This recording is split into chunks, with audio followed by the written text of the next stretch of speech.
Okay, we're syncing. Clap again, right? Yep. Okay. Hopefully it goes through. Yeah. 3, 2, 1. Yeah, it didn't go through, but it was. Yeah, I mean, so long as you clap, that's fine. Yeah, mine worked. Yeah, so long as it picked up. Okay, so mini session today, session 3.5. Anne is indisposed with good reason, and people wanted to play a little bit, so we're just gonna have a little bit of a, again, mini session, and we're just gonna kind of try to do some introductions, get some set dressing done, and kind of figure out what's going on with our intrepid heroes. So, which one of you two would like to do the recap? Are you going to be okay doing the recap this time, Walf? I mean, yeah. The moment I was about to say. I was gonna say, okay, so Lee, do you want to do the recap, or do you want me to just do the recap? That's the thing. I was gonna ask if Wolf wanted to because I did it the last time and I feel like it's kind of unfair considering you get an inspiration for it. But Oh, I mean, I don't mind. The less I talk, the better for my throat. Okay. okay. Yeah, so do you want to do it, or should I do it then? Wait, okay. I'm confused. So what's the plan? So, recap. Either I can do it, or you can do it. Alright. I mean, it's kind of unfair for me to get an inspiration. Fine, I'll do it. I know, Lee. No, take it. Take Okay. I was here gonna be a good player, but alright. Alright, so I'm gonna do the... Please, don't die. Okay. Don't D-word on me. Then I'll do the recap. So the last time we stopped was when we were on our way to Weave. We left Barmwich with our companions, and that at the moment went by fairly smoothly. Nothing of note really happened besides the fact that it was really foggy, and it was like the closer we got to the border, the more cloudy it was. I'm not sure how to describe it, but yeah, you know what I mean. You've been there, I hope, so you know what happened. But yeah, it was cloudy. It was foggy. There were actually no, it was Sigurdhur who noticed that. Yeah, the person who noticed Sigurdhur heard howls in the distance or very eerie noises. I'm not sure from which direction it came from, but I think it came from the direction that we had to head towards. And of course it was Varys who managed to Shadowbringer style open up a path, but unfortunately that also opened up a path for that creature, and it started heading towards us. The thing is, the creature itself wasn't the cause of the noise from earlier. It was completely silent, and it seems to have been stumbling its way around a similar way we did afterwards. So luckily we did manage to escape relatively unharmed. I'm saying relatively because at some point we got separated from everyone, but that's not without seeing a giant in the distance who was watching the party. And we did manage to get out of the fog, luckily, at the cost of losing our two companions. We did eventually meet up with them later, but there were issues. And that specific issue that was something that we have to make particular note of is the fact that there was some sort of time fuckery going on. And apparently 3 days or something have passed for our two companions, while for us it's only been a few hours, I believe. Yes, effectively. Effectively, yeah. So yeah, that's what happened, I think, because at that point we all traveled to Weave together, and once we arrived, that's when we stopped. All right. Yeah, that's about 80% of the way there. So I'll say, yeah, sure. You can add inspiration to Mizu for any use in this one session. So to fill in some of the gaps, yes, the team did indeed depart from Barmwich with both Silas Bastone and Varys Del Rossi in tow, heading for the border between Inari and Aresh, with the intent of crossing the border to make it to the survey settlement of Weave. However, with the activation of the Grove Shard that had been gleaned from the laboratory of a Roderick Trugust back in Barmwich, while the team was able to indeed open a passage to the through the border, at the very least part of the way through the border, they did also end up attracting several other creatures, the most notable of which being a scaver that had become lost within the mists just as everybody else, and a small pack of shadow wolves that were basically kind of three-teaming the whole group. And that as they made their way through the mists, the party did indeed get separated from their companions, and also had a run-in with some of the entities that Roderick may have seen in his progressing psychosis, which is luckily on the mend, or at the very least assumed to be on the mend at this point. And that after finding their way out of the mists, the party did indeed find that not only had they been shunted forward in space, deep into the interior of the cursed continent of Aresh, but that they had also been shunted forward in time, basically the past hour having been 3 days for the rest of the adventuring group, being Silas and Varys. And that after meeting up, the party did make it safely to the survey settlement of Weave, and that is where we will begin our session.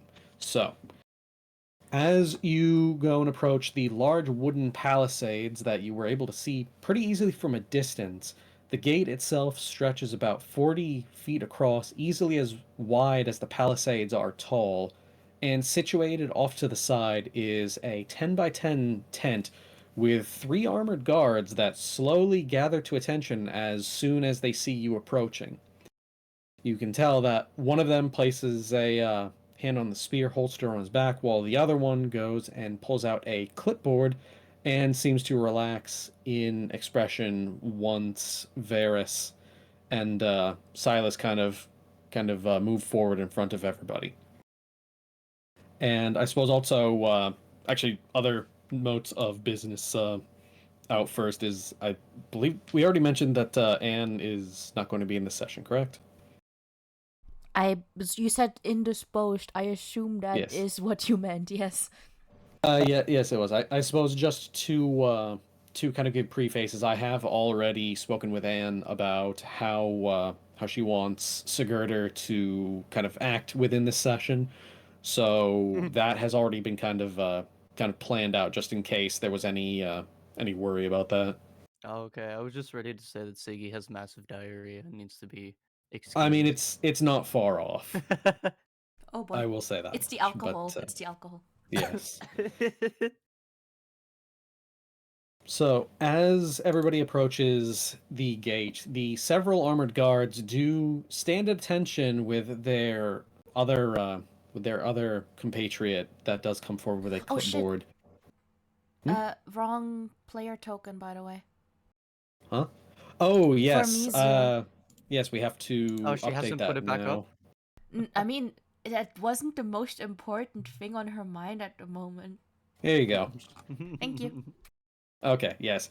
And that was the other thing that was somewhat glossed over in the last session is that during the hecticness of the fight at the border and everything that went on while traversing the mists, Mizu's hood did get indeed blown over and surprisingly received no real hubbub for the fact that she was revealed to be a Genasi, which isn't all that surprising considering the company that she's in, but that was You know what? indeed revealed last session. You know what? Let me. I'm curious.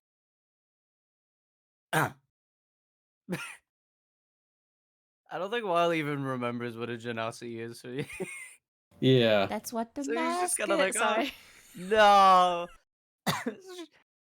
he's noticed and just like, oh, just blue skin and fins. That I guess she's like, I don't know, mer person or something. Yeah, I mean, you've been around the block in terms of other races. I mean, you've been around humans, elves, halflings, dwarves, hobgoblins, goblins, every shade from red to green to brown to pink to pretty much anything in between.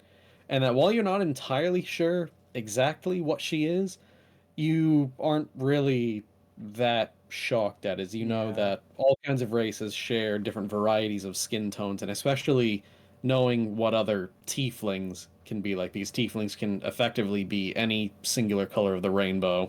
Yeah, I'm already unique enough as is. Mizu does not does not phase me. Yeah, pretty much. And that as you are approached by the guards, Varys goes and kind of holds out a hand, kind of as to tell the rest of you to stop at the gate. As this individual comes forward with the clipboard, kind of looks at the clipboard, looks at the three of you specifically, and then looks back to Varys. Greetings, Master Varys. Good of you to make it back. And I see it looks like you've made the crossing without too much fuss. I take it these other individuals are with you? He states as he gestures with the clipboard at kind of the three of you, and Varys does glance back at the group for just a second and looks forward. Yes, Gilderesson, Mizu, and Welleria, all individuals here on official guild business to deliver the lost guild goods from earlier this week. They'll be fully registered in a few hours after they've concluded their assignment. And the armored individual kind of looks between Varys as clipboard and then back to you, and then back to the two other armored guards behind him, and he kind of waves the clipboard, kind of waving them off, and they go back to their post, holster the make sure that the spear is holstered on their back, and they kind of just stand at attention underneath the large 10 by 10 checkpoint. And the other guy kind of looks back at his clipboard, flips over a page to look at the underside of it, and flips it back. Looks back at Varys, says, "All right, very well. Just make sure that they're on the roster before the end of the day, please." And you can tell there's a little bit of an annoyed this kind of in his voice, which you are free to roll an insight check on if you'd like. You know what? Sure. I'm curious about Varys. Well, Okay, yeah, that's Oh my god, Wylle? okay, so while you are the only one that gets this, is you're no stranger to making it out to either settlements that are pretty far out of the way or to other adventurers guild areas. And the idea of having to be registered on entry to a settlement like this is not strange at all. And you know that usually when it comes to stuff like this, you have to fill out that paperwork pretty much immediately because it's effectively like a checkpoint. Like nobody goes in or out without being logged at the checkpoint. And it's purely for a safety kind of thing. Is that way? If anything is either stolen or there's any other kinds of issues with anybody, they know exactly who is in the settlement and they can kind of do their job. gotcha. And the fact that Varys has been able to get that done kind of tells you that this may not be the first time that he has tried something like this to kind of get everybody in the door, so to speak. I mean, that makes sense. I'm not entirely surprised considering he gave a damn sea otter a a ring that was pretty damn expensive. So Yeah, you kind of it get makes the feeling sense. that he might be a little bit lax with this job. And Mizu, unfortunately, all of this is so new to you that you don't really get a lot of what's going on here. There's a lot of procedures being kind of inferred that are unclear to you, and you're just kind of distracted from what the hell's been going on the last day. It's like me when I went to the US. Jesus. Yeah, yeah, pretty much. But as the guard goes and takes out a small pencil, begins filling out some part of the paperwork, at the very least seeming to note down your names. He does occasionally, in the small, like, 2-minute time span that he's doing this, Varys does still kind of stand at attention with everybody, just so that he can get so that the guard can get a good a view of what everybody looks like. And you do see that he does occasionally look back to, like, you and Wylle and Sigurdhur. Just it appears that he's probably writing down, like, what your appearance is or something. And he eventually finishes that, slips the pencil back into the top of the clipboard. All right, very well, you are free to proceed. Again, Varys, just make sure that the paperwork is done before the end of the day, otherwise the captain will be on you himself. And Varys just kind of sneers and just waves his hand off as to just be like, yeah. Well, that sounds fun. And with that, Varys kind of turns around to everybody and just kind of claps his hands. All right, well, welcome to Weave. I suppose from here we will begin the tour. And with that, he does begin walking down the streets. The street itself is actually pretty wide. You were made aware that the settlement is only about a year old, because the intended shipment to be arriving within the last couple of days was intended to be part of the teleport nexus that everybody is setting up. And that for having only been here a year, it's actually remarkably put together well. The street itself isn't necessarily fully paved, but there's at the very least been enough rocks and rubble to put together a pretty flat cobblestone road. You notice that while there are some sections that do have gaps here and there, it's pretty well put together. It seems that they've been able to really use the resources here, and you can see that they already have street lamps set up on the sides of certain parts of the road. And even more surprising, in front of you is just the sheer size of some of these buildings as you approach here. Probably about mid-morning at this point. And that's let's see. So as you begin walking down the northern street, walking south, Varys begins pointing out the different buildings that are off to each side. So, the Adventurers Guild is this building off to the right. This is where you'll want to deliver your quarry. You'll want to deliver that to the front office. And once they verify that there haven't been any issues with the Nexus key, they will be hosting a meeting with your guild representative to see if you'd like to either register with the guild here for further work or travel elsewhere. And that as you travel down the road here, you do notice that the building that he points out on the right is absolutely massive.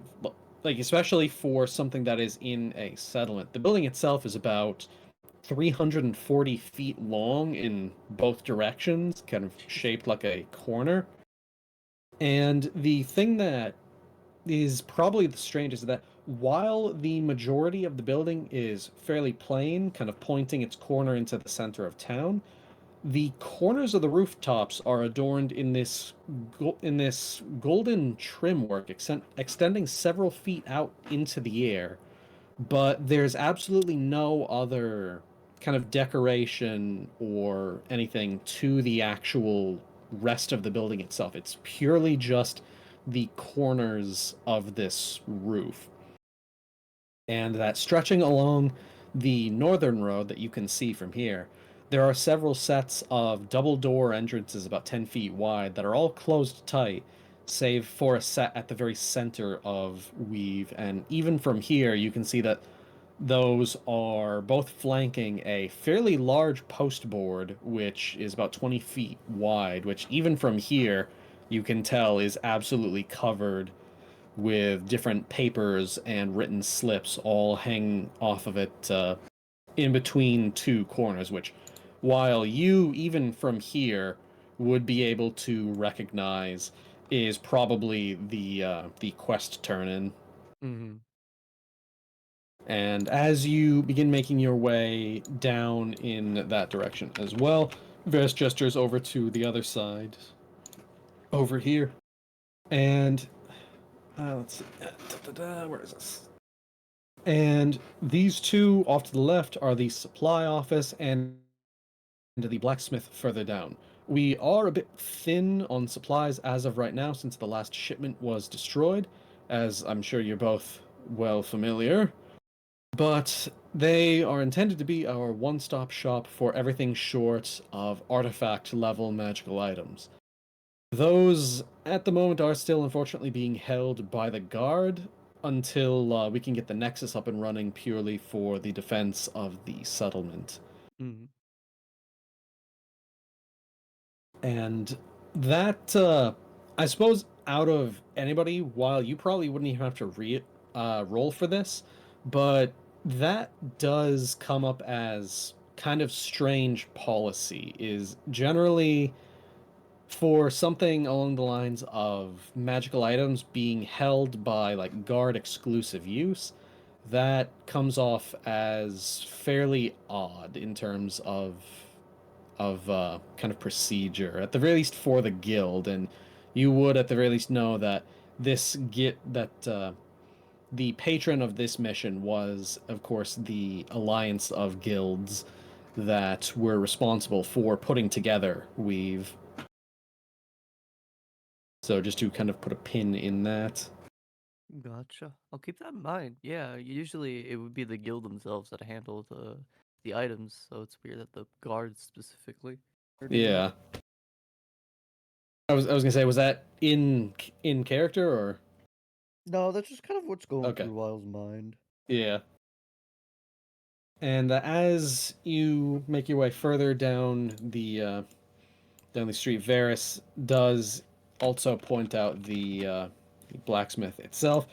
Sure enough, as you move by, you can hear the telltale sounds of the myriad different clangs and ringing of hammers and anvils that ring out across the street.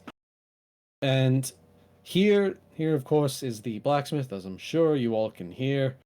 They handle all of the smithing needs in town. There's a few different blacksmiths that we have on hand, and that they should be able to handle anything from forge construction to repairing equipment. Majority of what they're dealing with now is, of course, just the construction equipment that we are needing for the next sphere of expansion, and of course, repairing any farm equipment that needs work.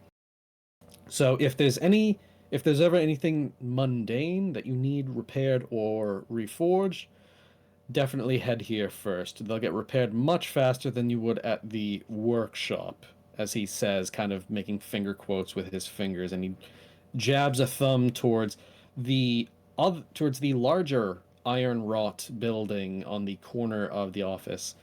It's made in much the same way as the blacksmith shop that you just went past. Is you notice that each one of these buildings seems to have a slightly different construction to it. The Adventurers Guild off to the right has a kind of very organized look to it, where it's got these very, very flat, very organized roofing tiles. The majority of the actual building itself is made out of fairly nicely hewn or nicely cut and smoothed out wood, to the point where it looks almost like it's been there forever somehow. And the shop itself has a slightly different design that doesn't really match anything that you can see on this street, where it's still very much a wood construction, but the roof itself has this kind of ceramic tiling that is overlaid over itself with kind of like dragon scales.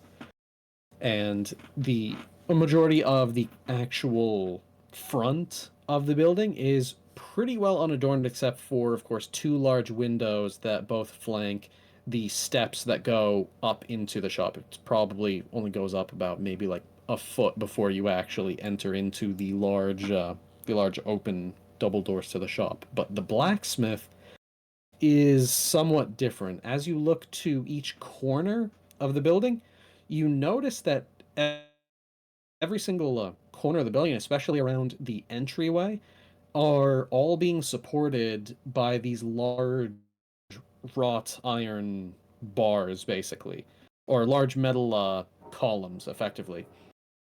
And you can kind of tell that the metal bits kind of encompass the general shape of the building, and you can, I suppose, in this case, you would be able to roll insight if you wanted to kind of try to figure out why. Actually, that would be more investigation, I think. Yeah. An investigation. Yeah, Wylle is pretty curious about this whole place, because oh, never mind. Oh, all right. Damn. You're lucky, while you just got it. It doesn't really take that much understanding to really figure out why that might be the case. I mean, you think about it, it's like, okay, well, why would a blacksmith need iron, basically lining of the general shape of the building?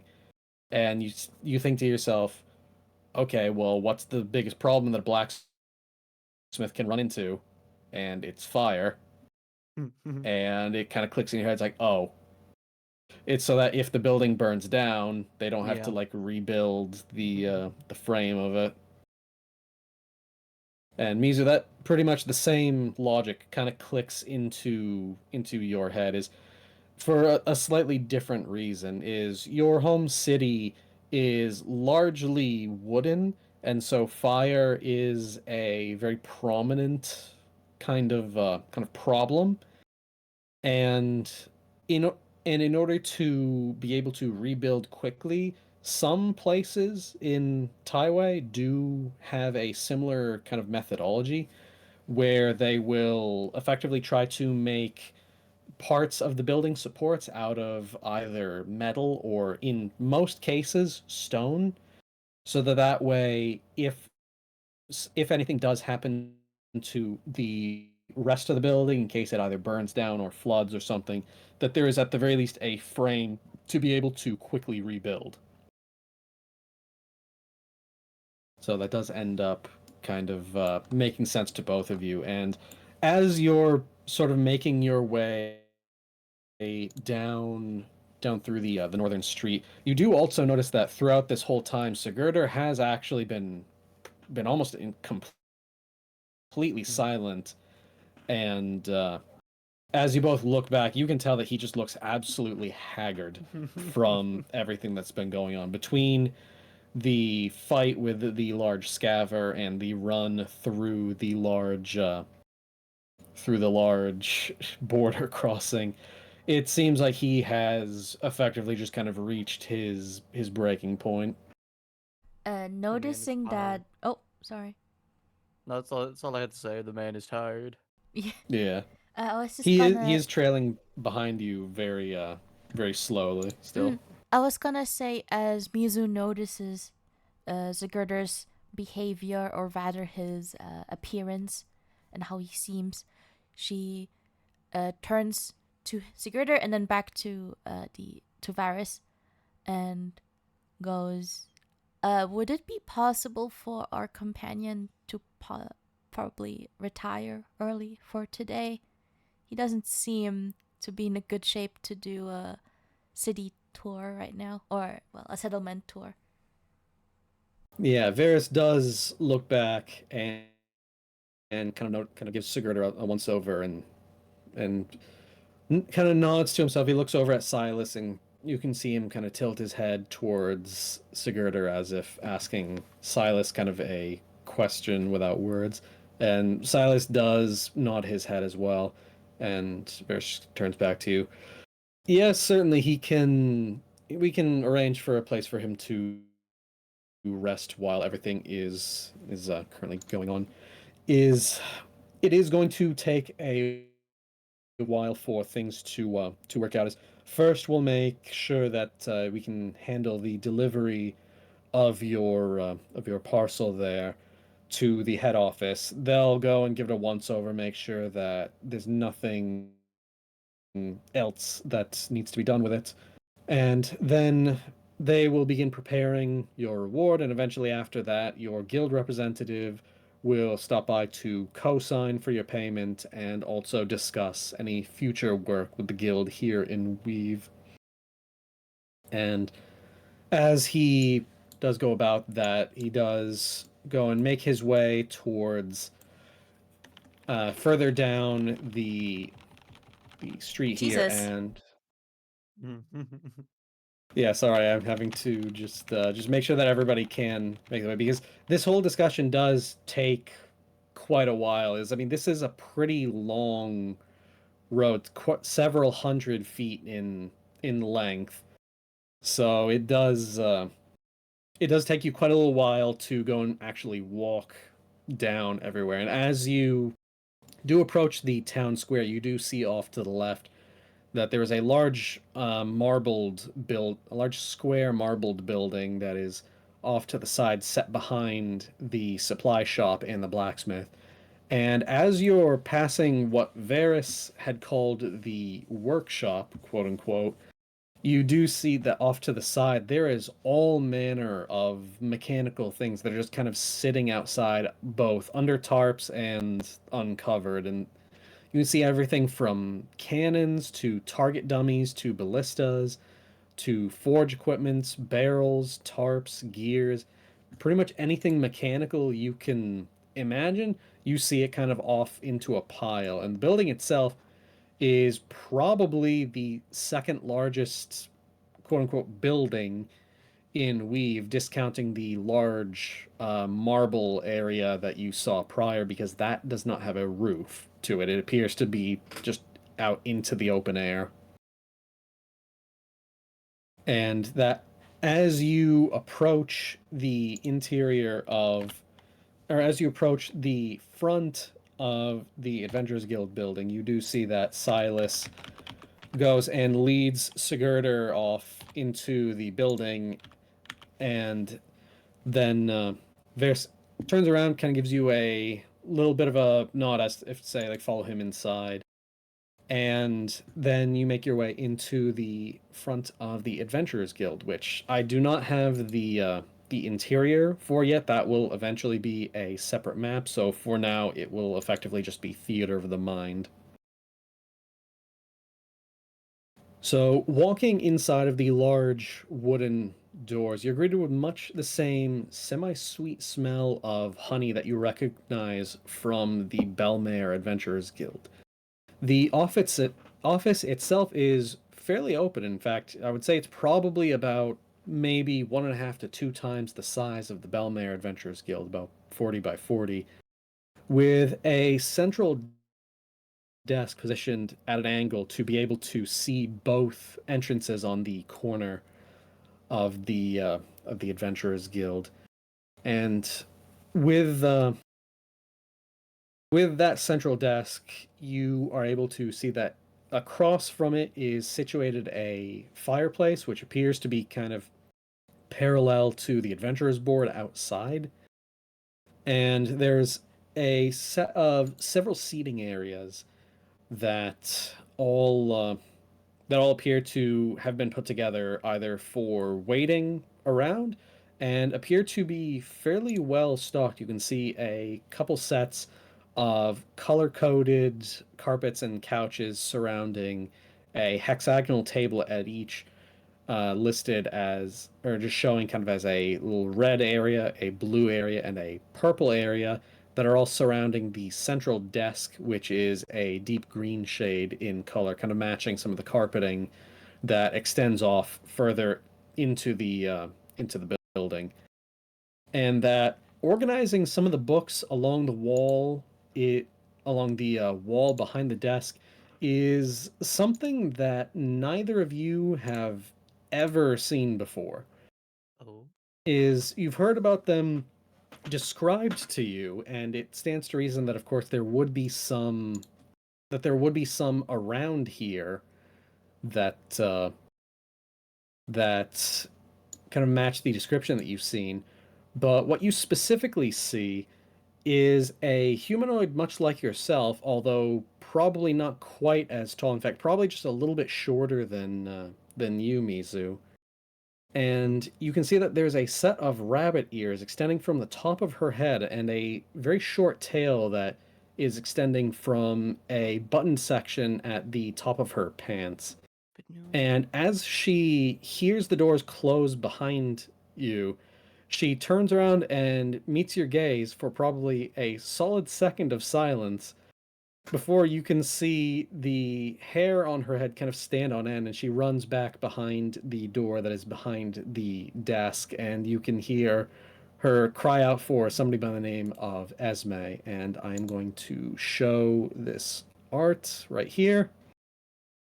Hopefully this still works. Is everybody able to see this? Benoit. Okay, so you were able to see this one individual with bright, bright pink hair. In fact, even more pink than the parts of your hair, Mizu, as she dashes behind the corner, and you can hear her cry, Esme! And then you can hear some ruffling behind the counter, and you look back to... You're able to see Varys look back to the both of you kind of quizzically. He kind of gives a bit of a shrug, and then just starts to approach the counter itself. And after a couple of minutes of what you can hear rummaging around in some hushed tones out in the back, you eventually see a new individual that has much of the actual same general color scheme. And while I'm getting this set up right here, I would say that both of you can roll a history check to find out effectively what she is while I am loading this image up. Yeah, I'm curious to know if I. So as you go and sit around waiting, eventually the individual that comes out is a very purple-looking individual with a set of cat ears and a maroon gem that is inlaid directly into her forehead, with a small set of spectacles adorning her very, very purple amethyst eyes. She's dressed in a very, again, very purple outfit that, Mizu, you would probably recognize, as this is a kimono, not too dissimilar from a lot of the ones that you see out in Wuyan. And it appears that she has a small cat's tail that is curled at the end, that extends out from the back of her dress. And while you might not know exactly what she is, Mizu, you know enough of your home to know that obviously she must come from somewhere within the region that you do. Whether that's from Wuyan or Shohan or any of the kind of the southern continents, you're not entirely certain, but it does at the very least ring familiar. And while you know exactly what this is this is what a lot of people call a nagonin, where they are effectively kind of a middle point between tabaxi and humanoids, but they don't actually share any relation to tabaxi. Is they are a separate species and are kind of you've heard the term convergent evolution before, but you're not entirely certain what that means. All you know is that they look like Naganin, but they're not necessarily Naganin. Or sorry, they look like tabaxi, but they're not necessarily tabaxi. And as she closes the large double doors set behind the front desk, she looks forward and eventually sees Varys, and you can see her expression kind of dour just a little bit annoyed. And she's like, all right, Varys, who did you bring with you this time? And she looks over to the rest of you, and she spots you, Mizu, and you can see her expression light up just a little bit more. And I would say that you can roll insight if you'd like.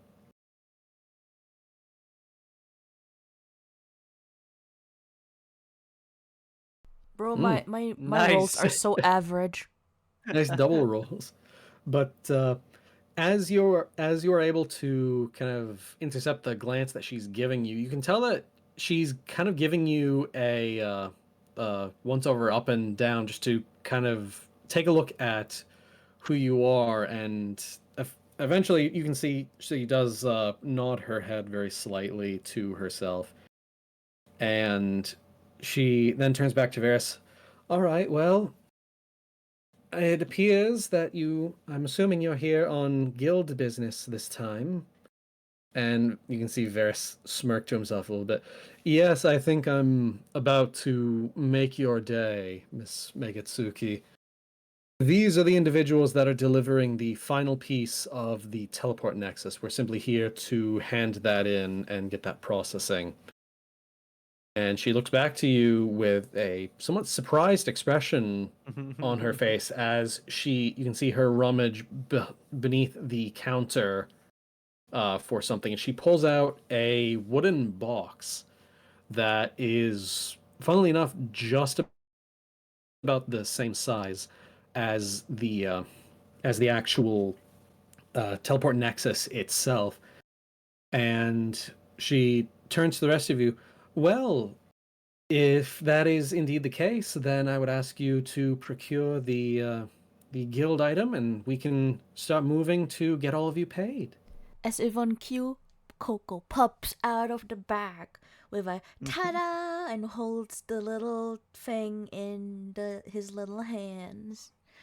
Yeah, you can see that the second that Coco does pop out, you can see as they kind of jump a little bit, surprised to see something jump out of your backpack before Messenger bag. Messenger bag, before looking back at it and just like, oh, isn't he darling? And she then goes and opens the box, and you can see that there is a kind of padded bottom to it that looks like just about right for the Nexus key that you had been able to procure. And with that, Mizu takes the thing, whatever, into her. The artifact. The artifact. Thank you. For some reason, I couldn't remember the word. Trilingual issues. She takes the artifact from Coco's hands, who just happily, makes his little noises, and she gives it to Esme.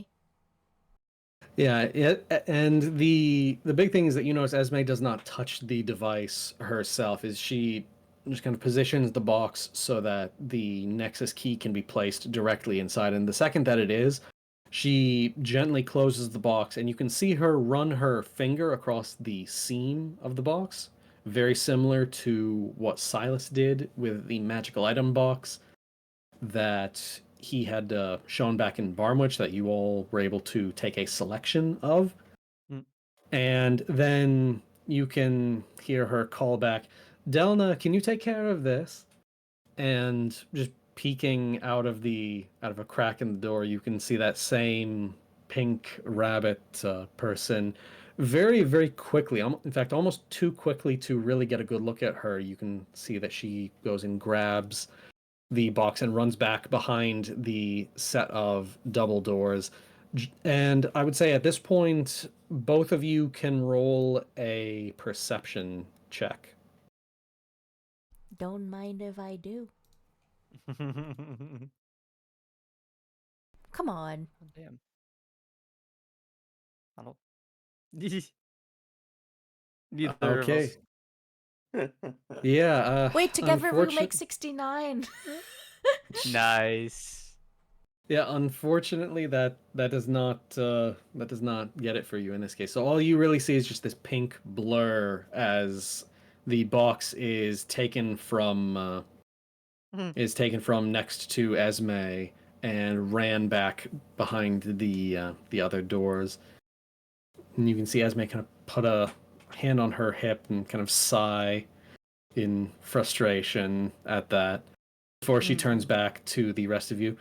All right, well, while we're just double checking the Nexus key, we'll be just making sure that there's nothing wrong with it, and making sure that we don't need any extra testimony on what happened with the actual shipment. Varys has already submitted a letter on that, and once your guild representative has been able to co-sign for your payment, they will be meeting with you to go over, of course, your quest completion and any further work that you might have here and leave. And that your friend is certainly willing to rest here as long as he needs, so long as he simply stays in the waiting area. And as you look over, you can already see Sigurdhur is completely passed out on a couch, like just legs stretched all the way off of it. Mizu sighs He's at just- the side because inwardly she thinks, oh, it's probably because of the alcohol he had prior.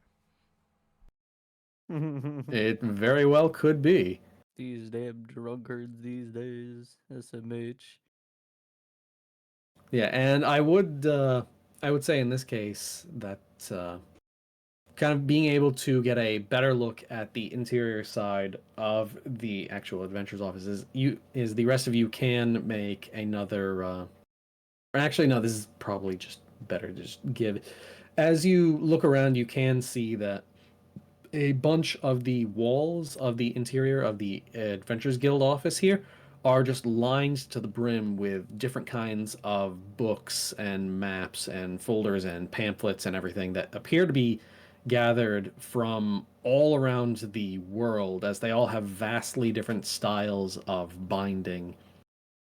While Ooh. you're familiar with the kind of standard binding that happens a lot out in Irian, down in the plains of Verdance, where it's generally fairly simple binding, where they'll effectively just drill a set of holes in the book and put a piece of rope and knot it going through the sides, so that way the book kind of stays together just by rope tension.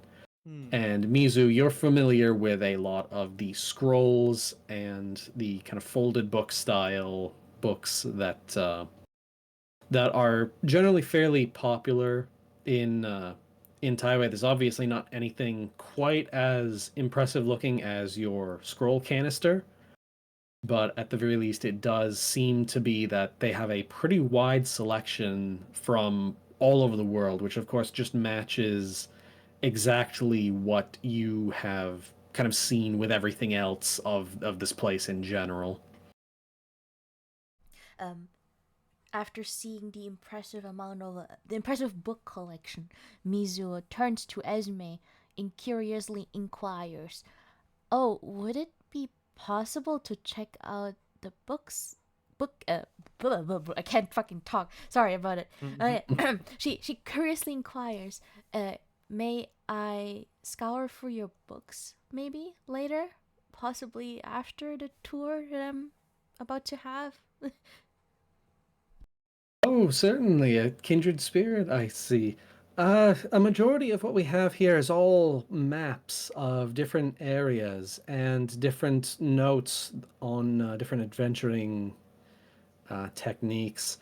A majority of it is mostly just for people waiting to gather for their adventurers missions. The library itself is much, much more grand than this, although at the moment it is restricted to specific personnel until we can get the Nexus up and working. That's become, it's kind of locked down the entire settlement between us. All right, that's completely fine by me. And you can also see that kind of in a holster on her back, as she kind of turns to go and grab some paperwork from underneath. You can see that there is that there is actually a fairly nice looking book that appears to be tucked into the back of the sash that goes around her waist. And I would say that you don't even need to really roll for any of this. Is you can understand that you have also just met a fellow wizard here. Ah, same hat. Yes, same hat, effectively. And that with that, it's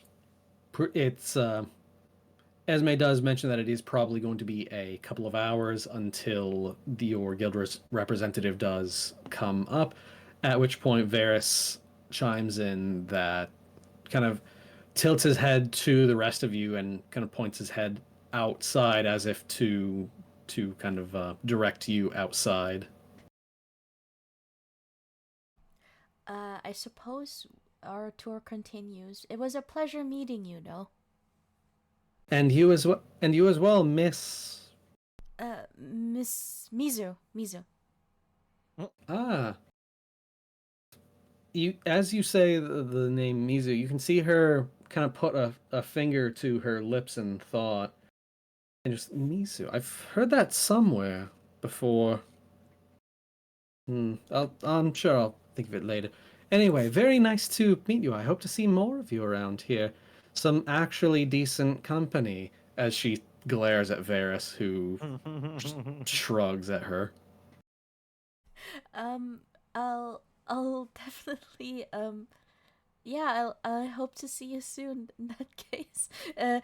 You can see her like make note of like a weird tension between the two, but she nervously like glances between them and just tries not to make a comment about it. Hmm. Curiosity be damned. Yeah. Anything you want to say, And Will? Nope, he's just been enjoying listening to Mizu be a nervous wreck. Oh, thank you. That's so kind of you. He's just kind of like looking at her like, yep, she's as awkward as ever. of course.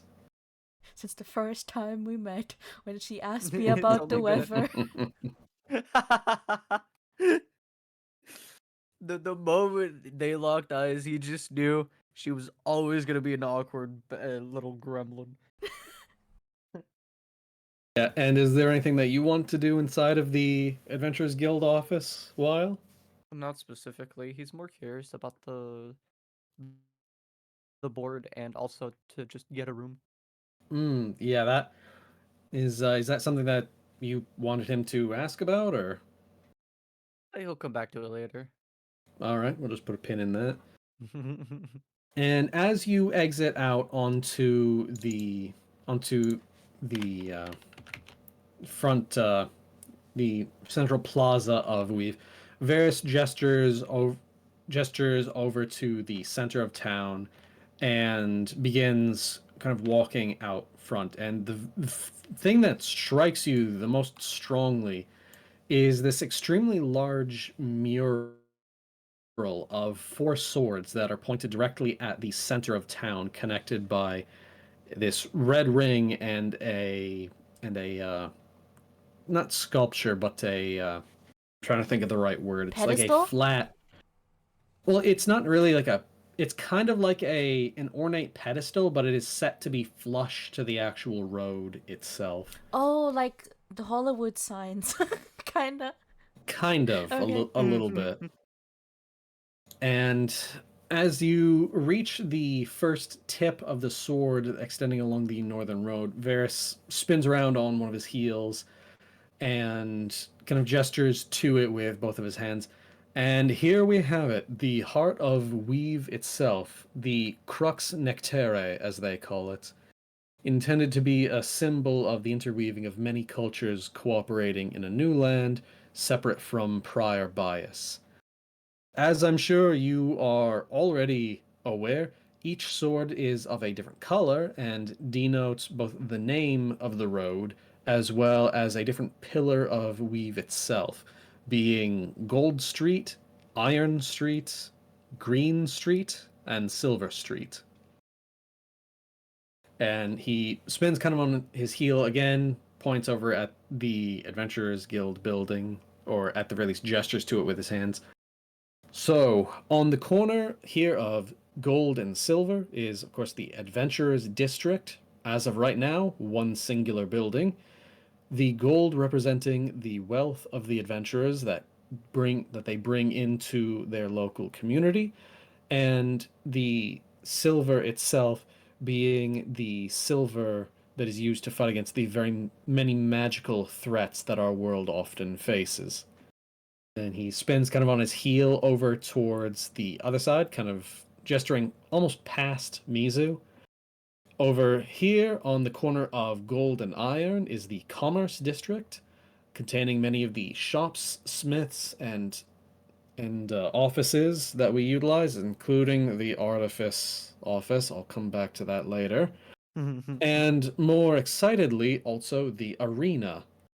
The gold representing the economy that we need to keep the Survey of Aresh going, and the iron needed to both keep us safe and armed against the myriad of mysteries that this land has in for us. And how often is the arena used? I'm curious. Considering a decent portion of the settlement here are all adventurers, fairly often. It's where a majority of us go and hone our skills in order to stay sharp for whatever the next mission is. Mizu whips her head towards Wylle and kind of whispers, "Remind me not to tell Sigurdhur about this." You don't need to. I sure as hell will. Yeah, I was gonna say, are you trying to like hide that? It's kind of like, like between gritted teeth, like kind of nervously, because I think Mizu only mentions it like in haste, so I don't think she would have actually tried to hide it, but was more so worried about Sigurdhur spending most of his time over at the arena rather than actually resting. Yeah, at that, Varys does kind of smirk a little bit. Trust me, you won't be able to hide it from him. The arena is almost kind of the entertainment district of the town. A majority of us adventurers are being kind of held here for the time being until the teleport nexus is completed, at which point we'll eventually slowly start going on missions once again. We're sort of I suppose a kind of auxiliary guard, to put it in a easily understandable way, is we are here to defend the town against anything that the guard might not be able to handle, considering some of our abilities. And considering some of the individuals here, those abilities are quite considerable. And you can see his eyes kind of go wide a little bit at that, as if denoting that even out of everything that you've seen and like done together, it appears that there is a scale of magnitude that he is alluding to here. Power scaling. Effectively. Backtracking a little bit. Since that's the main attraction for the time being, you said that it's gonna be until the teleportation device is done. Do you have an estimate of how long that'll take now that they have all the required resources? I would assume that it would be taking possibly maybe a couple of days. Is Miss O'Brady does have to go and finalize many of the preparations, and eventually we will. Hold on, sorry.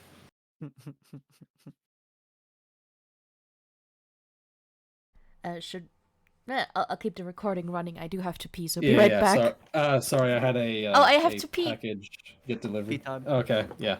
We'll just call it a quick break here. Sorry. And I guess just to make sure that I was aware of what was going on. Sorry, what was your question, Wolf? How long it'll take for the teleportation device to be? Oh yes, yeah, and I had gotten to that. Okay, sorry.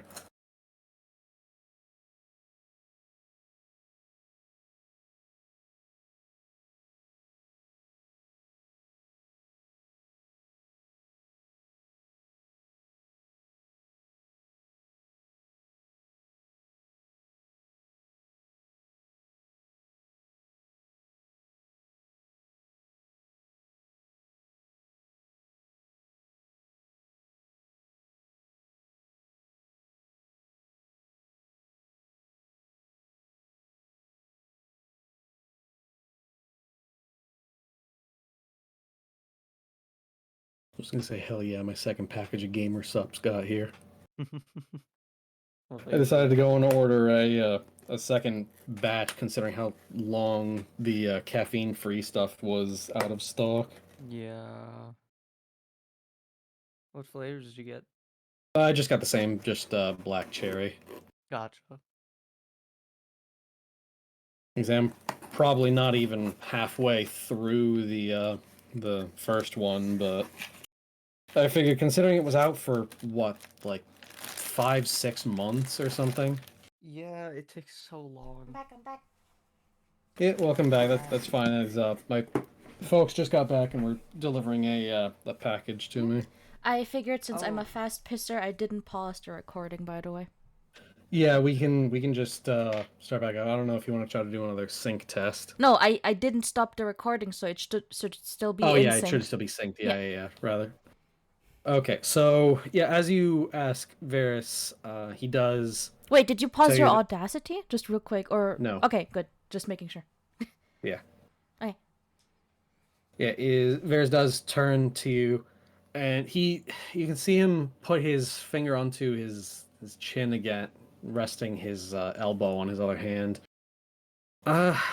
Unfortunately, I'm not adept with teleportation magics. And so Brody is a specialist in the field. I would assume, hopefully, within the next couple of days. But at the very least, we should be able to get your payment processed and your registration done within the next 24 hours. Otherwise, on my end, there will likely be hell to pay from the captain. Wow, I was just nodding along. Like, yeah. Yeah. Paperwork's always a pain in the ass. Yes, and still it puts gold in our pockets, I suppose, at the end of the day. Yeah, better than nothing. Yeah. Anyway, so yes, going back to the arena, many of the adventurers here in town do often spend afternoons there, usually after 5 o'clock. A lot of the individuals responsible for both the upkeep of the town and the farming generally go there for kind of after hours entertainment. Majority of the adventurers effectively putting on a show for the people that are giving us a place to operate out of. So while it may be called an arena and you may have some prior inklings of blood sports, I will state that this is not necessarily a blood sport. All arena matches are not to the death and are very innate and are very intimately overseen by our resident cleric, Miss Mercure. And then, kind of spinning once again on his heel, he points down to the southeast towards a large green tiled building that extends up into the sky, even taller than the actual Adventurers Guild, with a large windmill on it that is currently facing southward. Over there is the grain mill, and extending farther beyond that, the fields themselves. Despite only being a couple of acres, we've been able to, through the use of druids and clerics and plenty of farmhands, have been able to effectively double the yield of both the foodstuffs that we require out here in this very far out of the way settlement, but also any of the other plant materials that we generally need for magical components or salves and things of the like. The majority of it is all handled again by resident druids and clerics, but just as much of it is also handled by the normal support staff that are here to make sure that the town can be up and running even when us adventurers are out on missions. And of course, going back to the theming of the Crux Nectaire, as he gestures back down to the large mural at the center of the plaza, The iron is intended to represent the tools that are used to effectively turn the land into the different life-giving materials that all of us need. And the green representing, well, and he gestures out to the field, which you can see is the back half is covered in a significant amount of greenery. And spinning back on his heel one final time. And over to the southwest here, we have the housing and quote unquote commercial miniature commerce district. It's mostly just referred to as the housing district, as that is where a majority of the non-adventuring staff live. Is the green, of course, representing that the staff themselves are the actual lifeblood of Weave itself. Us adventurers might keep the place safe and might be able to figure out what's going on for rather non-mundane things, but it is the common individuals here that end up making this place what it is, even, especially while we are gone. And the silver is intended to represent, well, in most cases, effectively silverware. But it is intended on a more metaphorical level to represent the duty that adventurers have to the common folk in order to make sure that they are both safe, that they are both cared for, and that everybody can make sure that they are able to contribute their best to the full society. And with that, that concludes a majority of the more metaphorical end of Weave itself. If there's any specific areas that you would like to go and inspect, I'm sure we'll be able to meet the many other fellow adventurers and individuals that keep the place running. I'd be surprised if we didn't bump into any. Yes, very much so. And as he does mention that, you do notice that at the current moment there's not a lot going on. You do see the odd person here and there kind of walking through the street. There's a very wide spread of different races and individuals that are coming through here. You can see men, women, and children of all different species. You can see dragonborn here and there. You can see elves. You can see humans, dwarves, halflings, gnomes. You even see a couple of other Nagonin. You see a tabaxi here and there. And it just seems that there's just a complete coverage of any possible race that you could almost walk into. There's even a couple that you don't recognize. Very interesting compared to the environment we've been in. Mizu will curiously look around. All right, looking for anything in particular? No, rather it's more so out of intrigue, I suppose. Because, I mean, considering the places we've been to prior, it was mostly like dwarf and human people, right? From what I remember. Mm-hmm. So this is like stepping into a new culture almost. Or rather, a mixture of multiple ones. Yeah, Belmare itself was mostly populated by, humans and dwarves and a couple of gnomes here and there. But a majority of where you come from there's not a lot of variety itself, specifically because of how isolationist Taiwei can be. A majority of you're not all that uncommon at seeing. Of course, there's a lot of humans, but there's just as many elves, and there's also large populations of tabaxi. And kind of now that you think back on it, you do actually now all of a sudden remember that, yeah, Naganin are a thing that are actually kind of from your region, which makes sense considering what Esme appears to be. Makes sense, yeah. So you're used to the kind of those individual races, and to kind of give a little bit more context, especially while you're used to seeing typically a decent sprinkling of humans, but they're not necessarily that common where you come from in area and out in the plains of Verdance. There's actually a fairly large amount of tieflings that do end up kind of working the various farms that they have effectively been working for centuries. It's kind of it's not only kind of the thing that a lot of families do out in the plains of Verdance, but that's just kind of always been the demographic. Mhm. Like a And I would tiefling say, community? yeah, well, I wouldn't say it's necessarily a community, but just that there are a lot of them interspersed in the other smaller bits of community that show up. A lot of what you do see is you do see a lot of orcs out where you come from. You do also see a lot of halflings, and those are generally kind of the big three out where you come from.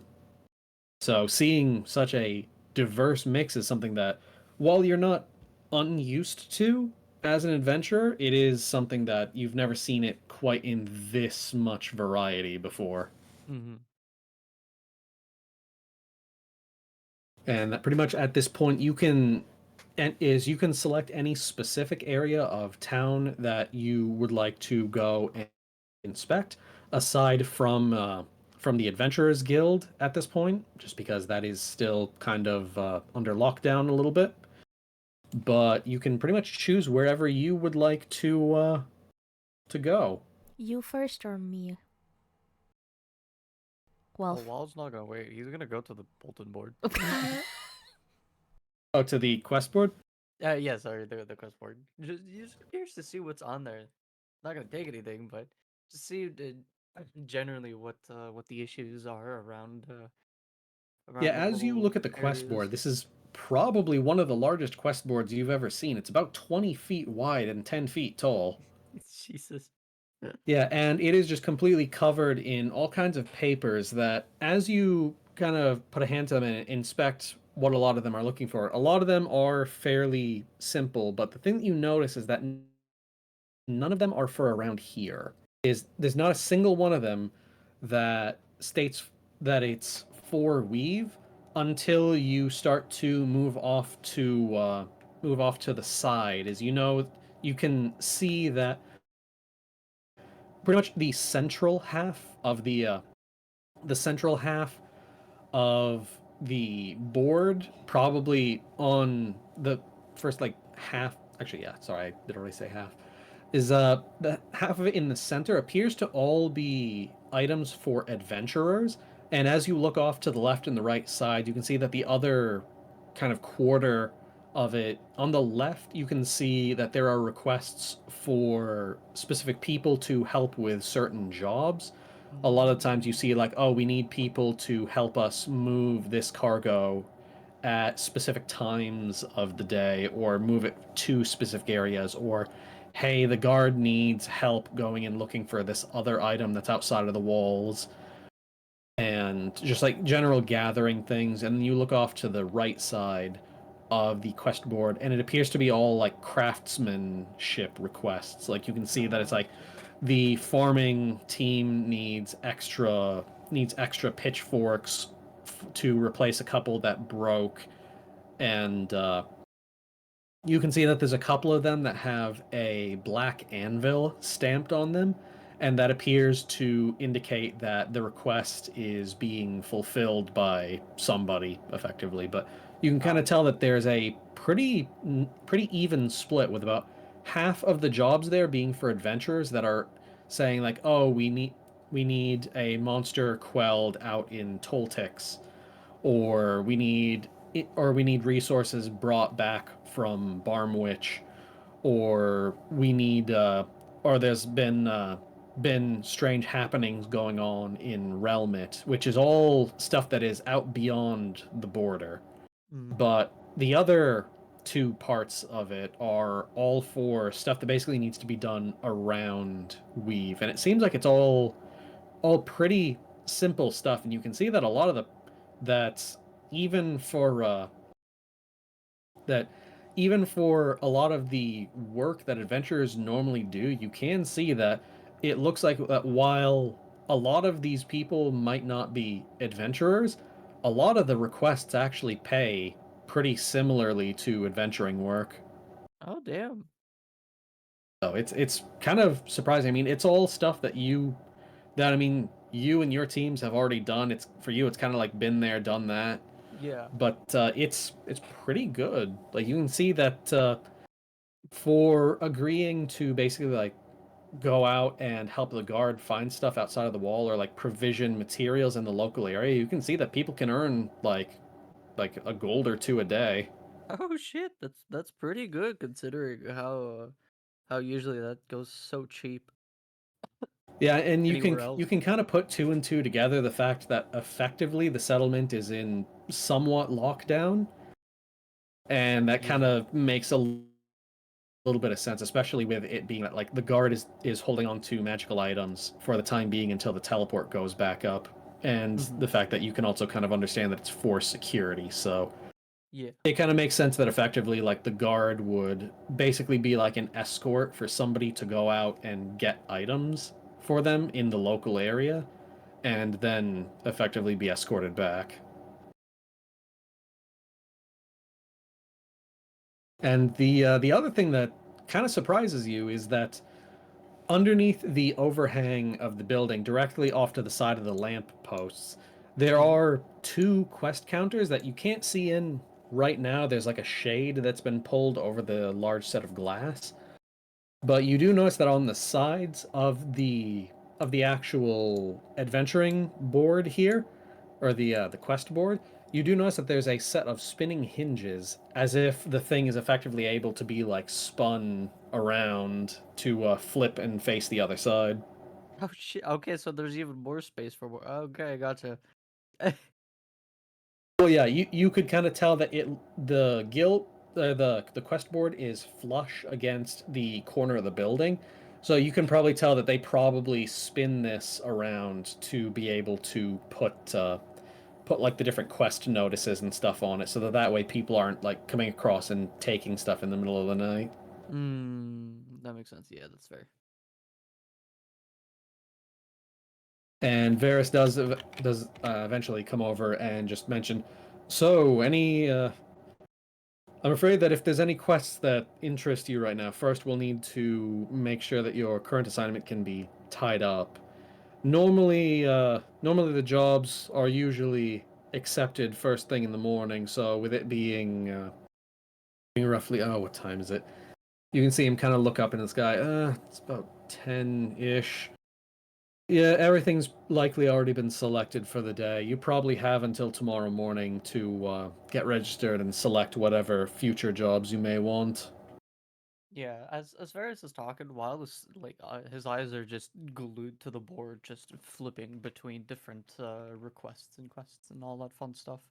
But he's still like nodding along. Um, he's like, no, I wasn't planning on taking anything. Considering I do want to rest up for the rest of the day. After our fun little trip we've had. Um, Yes, I suppose it has only been a couple of hours for you, hasn't it? mm-hmm. Yeah, my back still hurts a little bit, so that's hopefully also give some time for my clothes to Yeah, I was gonna say, heal up. as you mentioned your back hurting a little bit, you can see Varys kind of glance a little bit back, and you can see like there is still that one hole like on your lower back where the shadow wolves got at you. Yeah, little bastards. Um, yeah, I do plan on getting on finishing everything up. I hate leaving a mission unfinished before taking another one. Yes, not to mention again, we do need to get you registered, which unfortunately we'll have to wait for Miss O'Brady for. Oof, I mean, as long as I'm not doing most of the paperwork, it's fine. Oh, she'll be doing most of it anyway. Assuming that you want to spend that you want to stay in Weave and kind of use this as your own base of operations, she'll effectively be your handler. Perfect.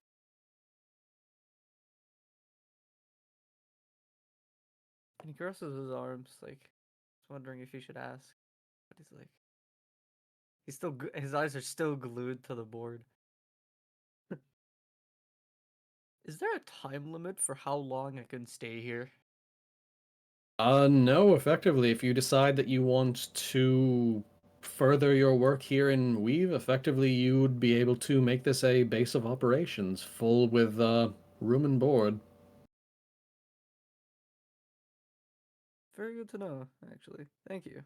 Yes, it's part of the adventuring package. So long as you fulfill a specific quota of quests per year, it is included. But you can also, if the quota system is not to your liking, you can also go and put a specific portion of the proceeds from your quests to the payment of room and board, and effectively just have permanent housing, which would be in the back sections of the Adventurers Guild office here. He actually like gets Wyle's like attention after this. Like, oh, okay, so you guys are playing this for the long game. There's a quota for every year. Okay. Yes, effectively. I mean, the amount of work that gets done here in Weave, it happens in bursts.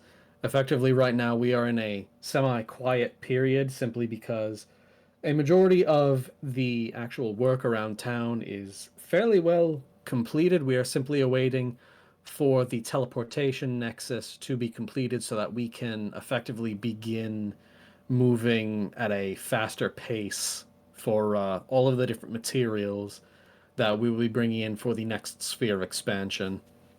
Gotcha. All right, so yeah, okay, I can see why the teleporter was incredibly important.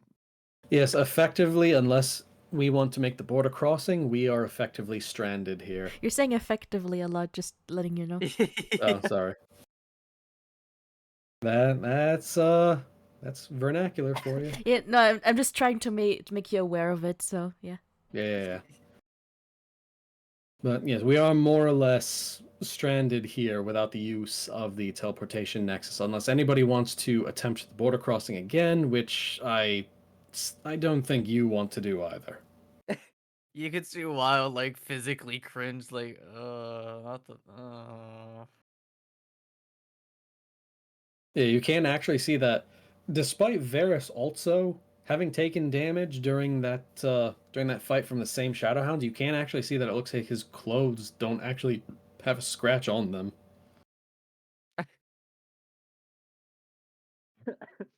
Yeah. Now that you mention, it's like, a great question, Varys. Do you have clothes of mending? Oh, very good eye. Yes, that is exactly what these are, and you can see him kind of open up part of the part of the Howry. It's something that, in all honesty, if that's something that you're interested in, we might be able to get your clothes enchanted once the artifice office can actually get some orders placed. But it's very invaluable for whatever you might need. It simply Oh, counteracts natural wear and tear. And it is so incredibly handy. I, after getting my own pair, I don't know how I lived without them. It has been so incredibly useful, just not needing to worry about getting another pair of clothes because I did an oopsie and fell on a, I don't know, a rock, or a knife fell on me. yeah, How did yes, that I happen? suppose it. What? Yes, of course, this just in. While sat on a knife. But Varys does kind of give your clothes kind of an up and down glance. Anyway, I should certainly hope that if yours are much the same as mine, then they should hopefully be mending any of those holes by morning. It'll be fine, I'm sure. It gives me a nice little breeze on the back, you know? Yeah, yes, I Nothing to worry suppose. about. And he would, I suppose, at that point, he would kind of trail southward and kind of notice Mizu wandering. Yeah, I was just about to point out, like, while I was gonna notice, like, where the fuck is she going? So while that was going on, since you've been talking for a while, Mizu hadn't realized how hungry she'd been, and so she'd kind of just been following the smell of food at this point. Yeah, and that is actually where you would be smelling a lot of food is you can kind of tell that a lot of it is coming from southward, but you can also tell that it appears to be from the southwest. And Varys will then go and kind of not run, but kind of just half jog to catch up. Something catching your interest, Miss Mizu? She like jolts for a bit. She was like entranced. Oh boy. Okay, listen. She like they've been out for a while. I'm not sure about Yeah. you, Wylle, but Mizu is hungry. Okay, hungry. So Yeah, I mean, effectively, you went into it being it was like 4 or 5 o'clock in the afternoon when you entered the mists, and it was about like maybe 8 or 9 a.m. when you exited. So your whole system is kind of out of whack. Yeah. exactly, it's like going through like, not airplane mode. What's it called? Jet lag. Jet lag. Exactly. So experiencing jet lag and following the smell of food and spices is like damn. So she's fully entranced by that smell now. So obviously she jolts back after hearing Varys like question her what got her attention, and she like swivels her head back towards him and then like her eyes widen and she panics for a bit, so she's holding her staff a little closer, but she tries to like calm down and looks back towards the direction she was heading, right? And she you can see her head like kind of tilting towards the direction, and then back to Varys, and then back to the direction, and then back to Varys, and she goes, I was just curious about the commotion over there. Yes, that would be the tent market back behind the housing. That's run by many of the non-adventurers over here. It's kind of a blending of different cultures and cuisines that a lot of them spend time with. In fact, actually, I suppose you've come at the right time. It being the weekend, which all of a sudden makes sense. A lot of you do realize that when you left to go out on the border, it was like actually what was it? It was like Tuesday. No, it was like Tuesday night or something. And now effectively realizing that it's Saturday morning, just to kind of give context to that. Ah, that explains why so many people are out. Yeah, you would notice that there's not actually a lot of people out on the main street, and as you pass the farmland over here on Mizu's left, our like viewing it from above over on the right, you do notice that there's almost nobody out in the field. It's just kind of out there. And that as you eventually reach the kind of alleyway here and stop for just a second, is you do follow that smell of food that you were able to kind of get off of the wind, but the more that you start getting closer to it here, you almost smell more.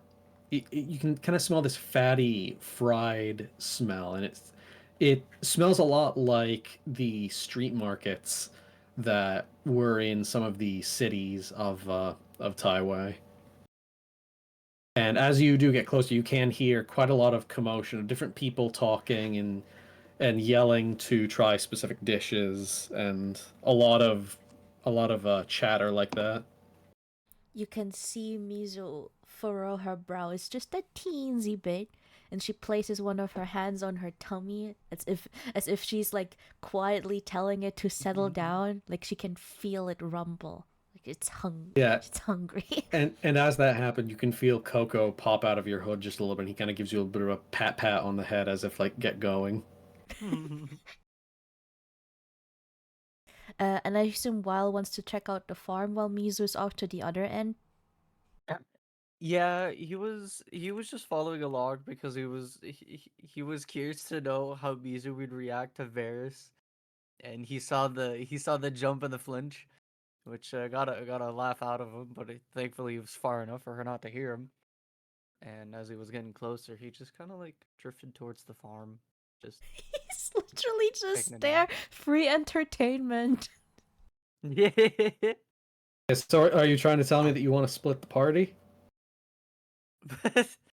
not Is Wylle not not hungry? exactly. Oh, he is. He's just staring out at the field. Does Coco notice him? I don't know. Roll. We'd have to roll his perception.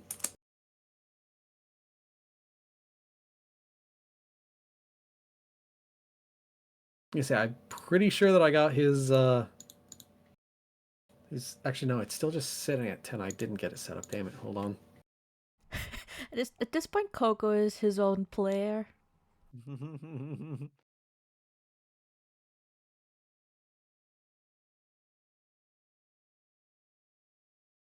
So yeah, his perception. Yeah, he has a 13 passive perception. So yeah, he would probably notice whatever's going on. Yeah, because Wyle's just got a hand pressed up against the stone wall, just staring out at the.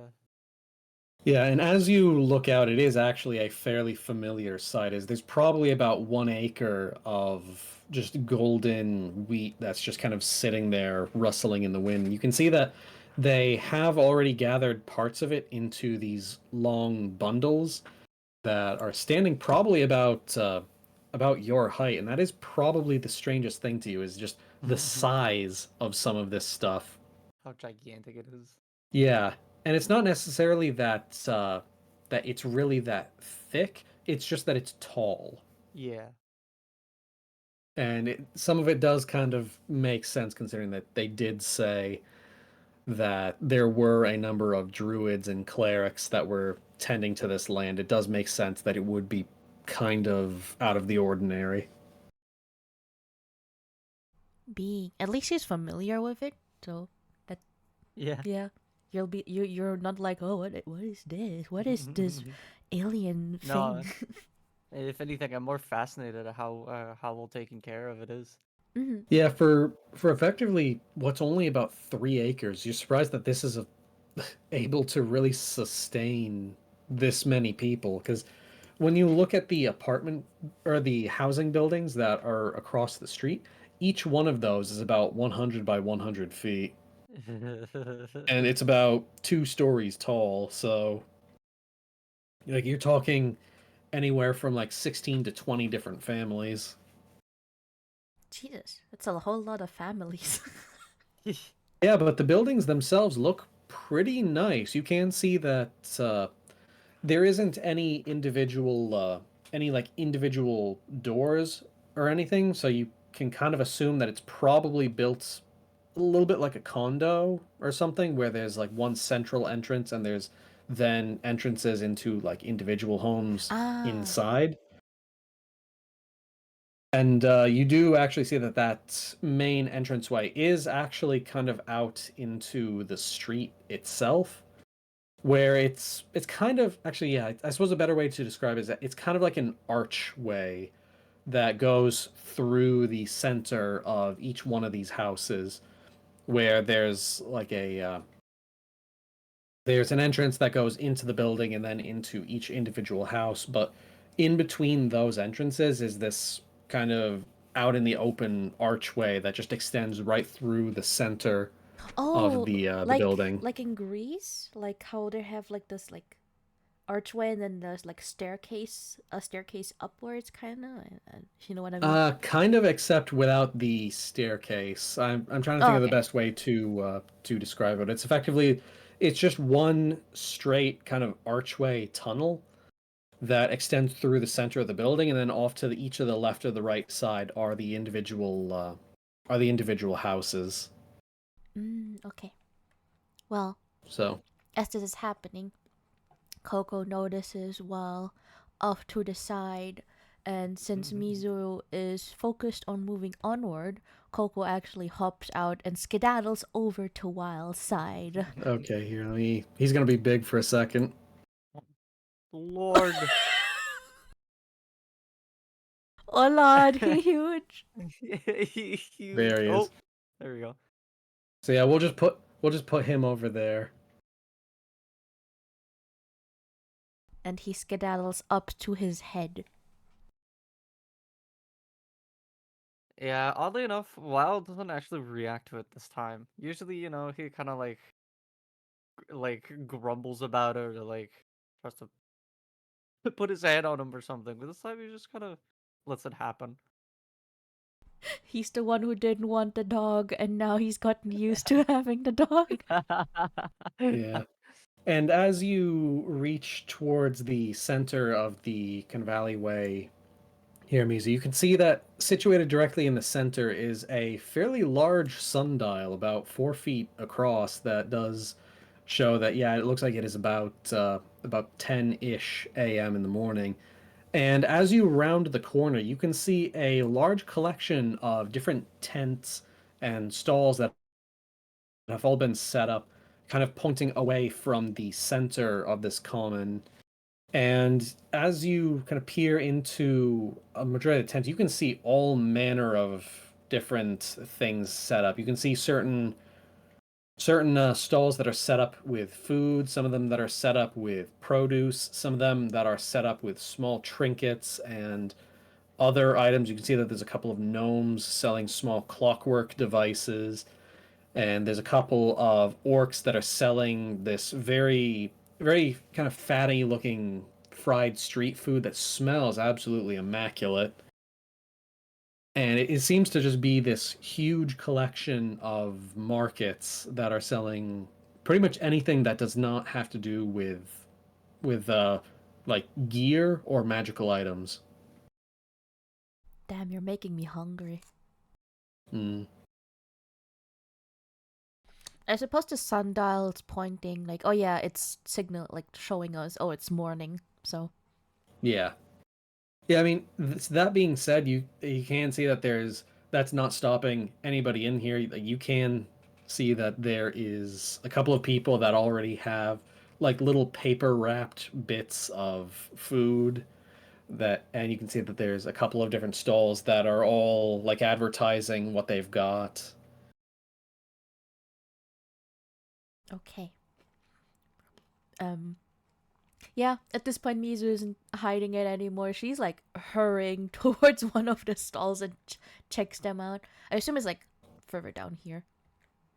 Yeah, each one of these stalls is about like 10 feet by 20 feet. So there's a pretty large setup underneath a majority of them. And this blue one that you just approach is probably the first one that you find that has food in it. And it does appear to be that same orc couple that I had mentioned earlier, where you kind of sidle up and they've got these big pots that you can see that they've got that they've effectively got like strips of different meats that they have been on one side grilling and on the other side frying to kind of give a mix of different foods that people might want to buy. And as you kind of sidle up to it, the one kind of closer to the front, it's a larger orc man, probably about good like 6.5 feet tall, with his hair very neatly arranged back into a bun. As he kind of sees you approaching and pulls off the gloves that you can see that he's been preparing food with, and kind of puts his hands down on the counter. All right, miss, how can I help you? Oh god, he's British. Sorry. um, she wasn't really prepared to get his attention considering there's other people around, but she like her eyes go wide for a bit, and then she looks at the wares. And does she see any fish? Not at this one. You don't see anything individually that's fish. A lot of it seems to be like strips of beef and pork and chicken. A lot of stuff that takes well to being fried, but you don't see any fish at this one. Okay. Mizu looks back after looking around the stall and goes, just browsing. Sorry. All right. If I may ask, you don't seem familiar. You new to Eve? Yes, I think so. I mean, yes, I am. And it is at that point that Varys does actually walk up behind you. Yeah, yes, she's new with the guild. Just got into town today, here to hand in a mission and see if she'll be sticking around. And the orc kind of looks over. It's like, fit enough. Of course, you'd be bringing some new girl in here, Mr. Delrossi. Kind of giving him a smirk and a glance, Wait, what? giving him a bit of shit talking. I'm so Mizu. disappointed Wylle isn't there. Yeah, why Oh my isn't he God. there? Because he's Because he's homesick. He's He's homesick. homesick. He's homesick. He's been gone for Probably months at this point. Okay, you know what? at least half a year. You know what? Coco is also hungry. He starts pulling at his hood. I mean, it makes sense. Coco hasn't eaten anything. He want the egg. You want the egg? So while that's going, and Mizu looks really confused about the comment for a bit, Coco in the meantime pulls on the hoodie and just lets out very hungry, desperate squeaks. Hungry Well, squeaks. wait, you know what? Let me do something real quick. What is he? I'm curious to know if Wylle understands what Will he. you let him starve while? Does he understand? Okay, no, he gets it immediately. Never mind. I mean, there's generally one thing that most what is it that most animals want, and yeah, that is generally food. I realize. Yeah. Okay, buddy. All right, I get it. You're hungry. All right. Let's go. Good lord, let's go get something. And it is at that point that Varys would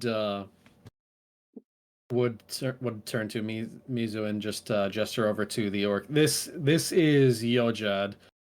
He's one of the culinarians that the guild brought out. Definitely worth his weight in skill over here.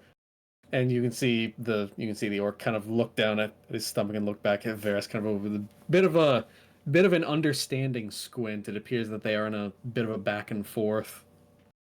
Ah, they're familiar with one another. Okay, good. I don't. Maybe yeah. You know what? Yeah, I'll say Mizu picks up on it. She's not that dumb, socially dumb. So she realizes, okay, it's just a friendly banter. It's nothing big. Yeah, and effectively you do have his name now in case that's anything you were trying to ask. I wrote it down. Yojad or culinarian. I also wrote down mainly sells beef. Yes, and that is Iojad. Oh, I-O? Yes. Yojad. Ah, Yojad. Yojad.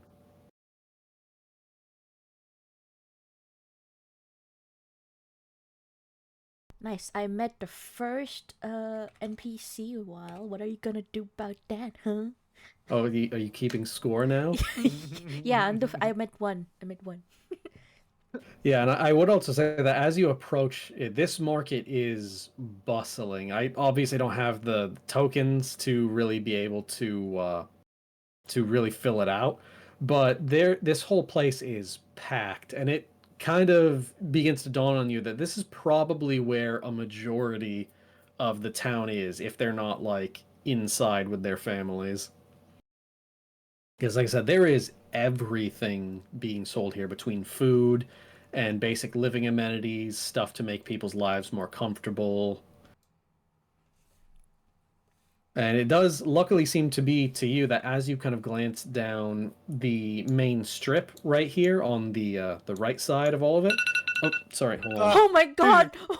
Sorry, that was my phone right next to the microphone. Sorry about that. Oh my god! Completely forgot that yeah, that's supposed to be one of my timers to check on something. Yes, exactly. And a big alarm goes echoes throughout the whole area. Yes, it's just an alarm just comes down from the sky, and just everybody within the town of Weave and the entire world of Aldholn just looks up like, what the fuck? What the hell is that? God? And then just goes back to their business. But yeah, you do see that a lot of the other stalls down this way are mostly all food. Okay, what do I So- have to roll for Mizu in order to find fish while Varys is talking to a friend here? It seems he's mostly trying to just get you acquainted and kind of waiting for you to do most of the asking. Oh shit. But depending on how you want to find it, that will change the roll. Like, are you just looking around? Are you trying to follow your nose? Like something else? Yeah, I was just thinking like while they're talking, she looks around. Okay, so roll a invest.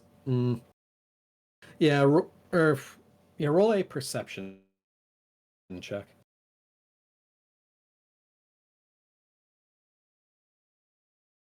Jesus Christ.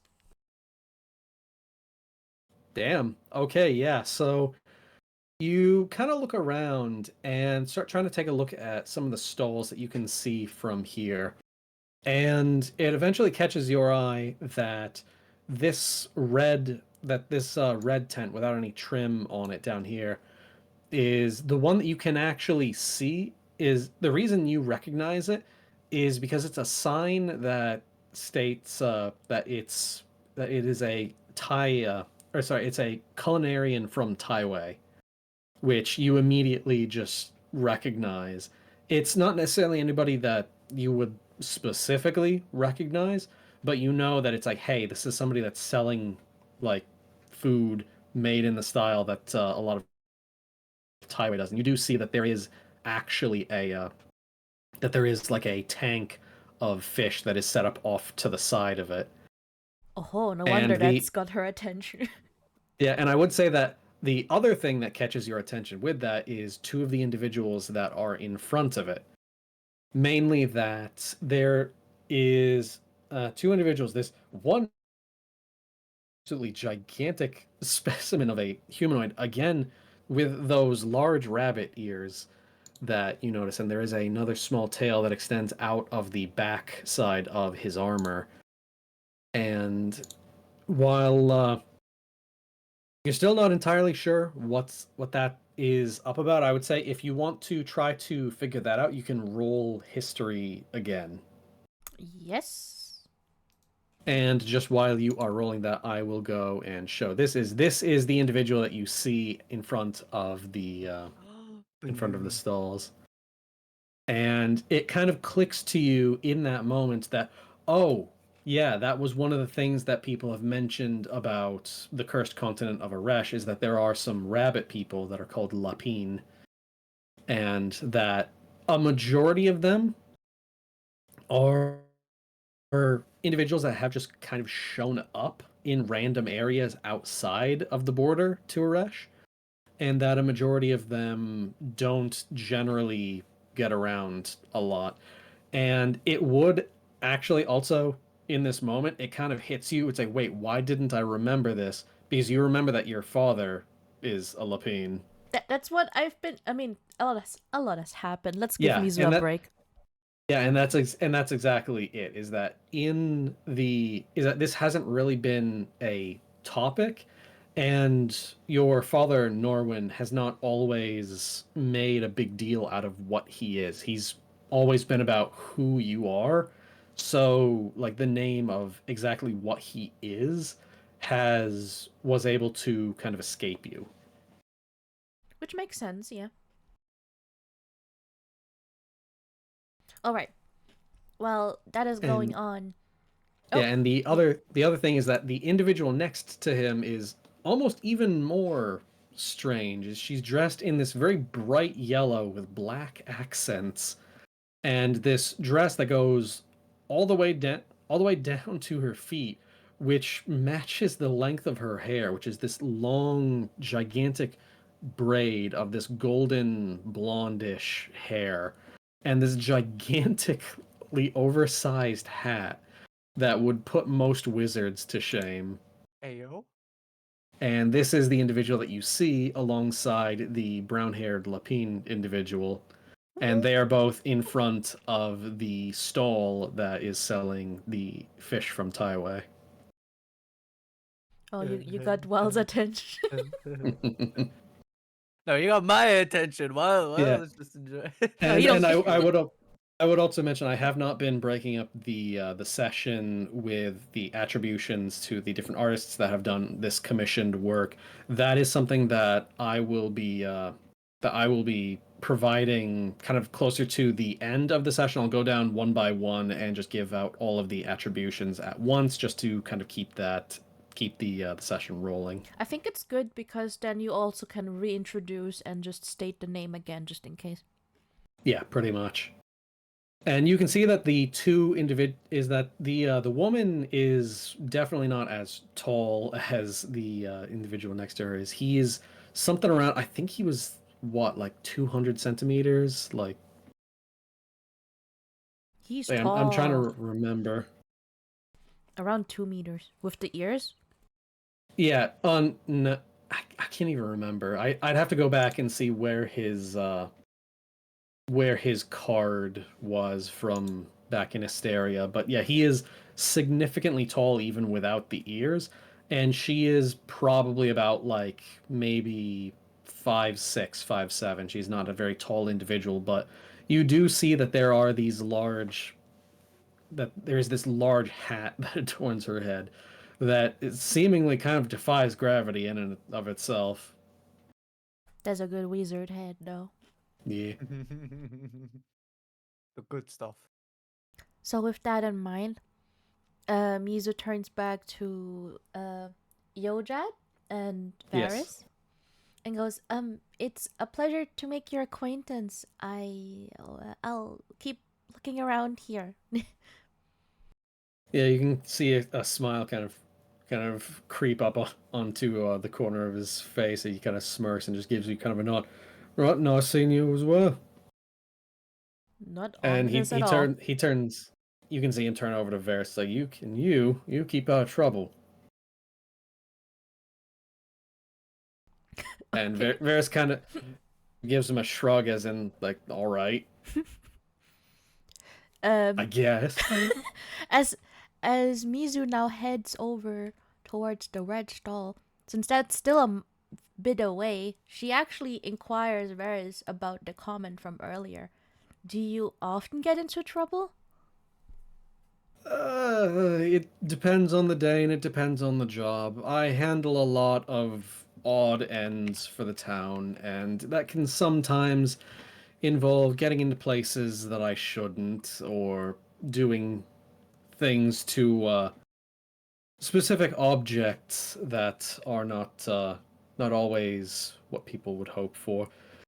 We live in a very strange area, and a lot of people don't understand that there are certain magical items that don't react well to where we are, and I end up becoming kind of a what's the word for it? Kind of A scapegoat? in a way, yes. It's a lot of the jobs that I take on are for either items that are malfunctioning, and unfortunately, an individual may not be willing to give those up, so I end up becoming somewhat of a repo man. Ah, alright. As Mizu weaves through the people that they're passing, she kind of like thinks over his response but doesn't make a comment about it because it seems like she doesn't really understand the I guess the hint or like the meaning behind that, I guess.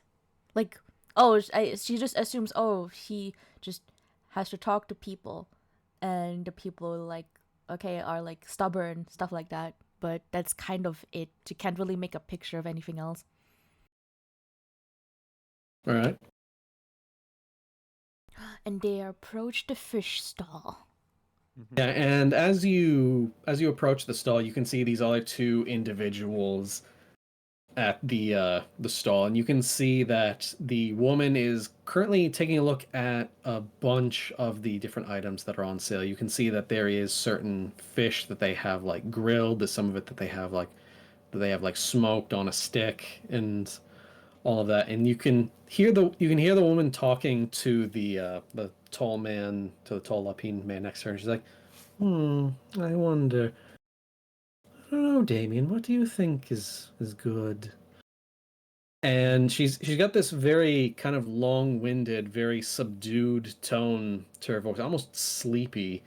And you can see that the individual next to her, who you now assume is named Damien, he keeps his arms are kind of folded and he's just kind of looking at what's in here, and you can see him turn back to the woman. Miss Mercure, we need you back at the guild. I'm afraid that this little sojourn has already gone on long enough. You're needed back at work. And you can see her just kind of wave her hand very slowly at him as if kind of dismissing his comment. And she goes back to kind of very slowly browsing through everything. And I would say at this point, you can roll a perception check for this. Wylle, where the hell are you? Are you just standing there? He's.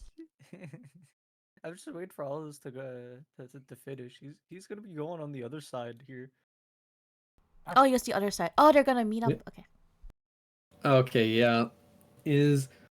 You don't quite understand what it is, but you get this weird chill that runs up your spine when you hear her talk the first time. It's very slight and only lasts for a second, but it's noticeable. Does Mizu... I guess Mizu assumes that's the wind. Or maybe her senses are playing tricks on her since she has been hungry. That's fair. So, I guess it's an Yeah, that's fair. ASMR moment. And eventually you see the woman eventually take out a small pouch from her side. Oh, very well.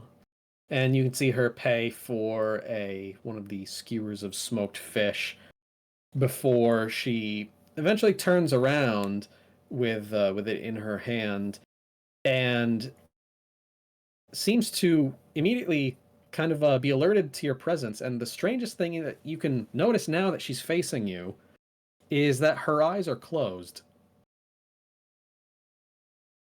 The And entire she's time? like, oh, yeah. And that she kind of jumps a little bit, turning around. Oh, Mr. Del Rossi, I didn't know you were there. Ah. And I suppose that this individual with you is on guild business.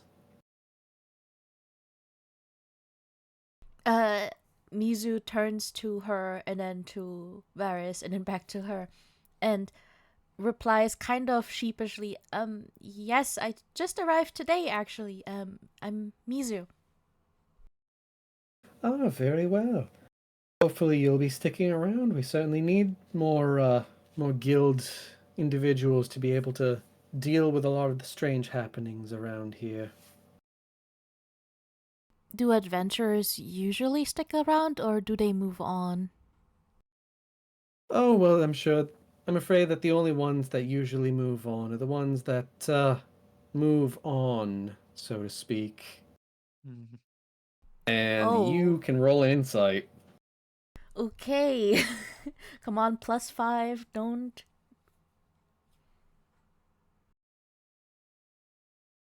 Yeah, this one won't be very. Of course, it's the one that's not very hard that you get, but you can infer that she's talking about adventurers dying. Yeah. I feel like considering the line of work that Mizu is in, since she is a shrine maiden, she probably has an inkling of a feeling of what that could be. She has heard and seen people kind of dodge that sort of topic in a very like in a similar way or fashion that she just did, right? Yeah. So I feel like she would pick up the hidden meaning there and nod at that with like pursed lips. Yeah, and while you kind of make that expression and do not, and she's like, "Oh, don't worry, that's what I'm here for. Both me, me and my father do some good work for individuals such as yourself." Oh, I suppose I should introduce myself in case you ever In case you ever get hurt, I am Dana Mercure, Grave Cleric. I'll be the one stitching you back together if things go badly. The word stitching stitching together kind of makes Mizu frown for just a split second, like more not like in worry, but incredulous as to the wording, I guess. And as you do that, she kind of waves her hand at you. Oh, don't worry. I don't mean physically. I mean, if you die, I'll be the one to hopefully bring you back. That is reassuring. Mm-hmm. Yeah, And she and I would politely say that. smiles. She smiles very And I polite. would Yeah, and I would also say that this is probably a bit strange to you, especially in the profession of a shrine maiden, because this is generally a position that people in Taiwei do not have. Is generally Right. there is no such thing as a grave cleric, just kind of as what happens in local culture. So there's generally no need for somebody like that, but it does make sense because even though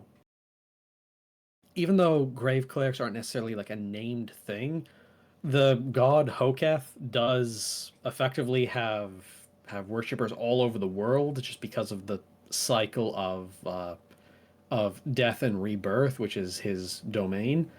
But Taiwei focuses much more on the cyclical nature of it as opposed to what grave clerics in other lands might, which is something that the second that she mentions the name grave cleric, you kind of chime in and you get this for free because of your background.